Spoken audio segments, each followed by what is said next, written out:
Snacks ഇപ്പോൾ എന്താ ഉണ്ടാക്കുക എന്ന് ആലോചിച്ചപ്പോഴാണ് നന്നായിട്ട് പഴുത്ത പൂവമ്പഴം ഇരിപ്പുണ്ടായിരുന്നു.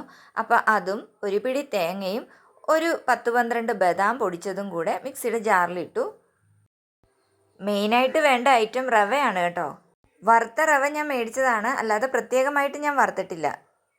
കൊഴുക്കട്ട ഉണ്ടാക്കാൻ വേണ്ടി ശർക്കരയും തേങ്ങയും കൂടി ഉരുക്കി വെച്ചിരുന്നു. അതാണ് ആ കറുത്ത് കറുത്ത് കാണുന്നത്. പിന്നെ ഒരു നുള്ളുപ്പും സോഡാപ്പൊടിയും ഒരേലക്കയും കൂടെ ചേർത്ത് നന്നായിട്ട് അരച്ചെടുക്കാം.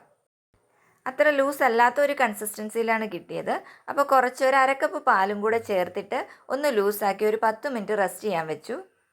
10 മിനിറ്റ് കഴിയുമ്പോൾ ഒരു ഇഡ്ഡലി തട്ടിൽ നെയ്യ് തടവി നമുക്ക് ആവിയിൽ വേവിച്ചെടുക്കാം.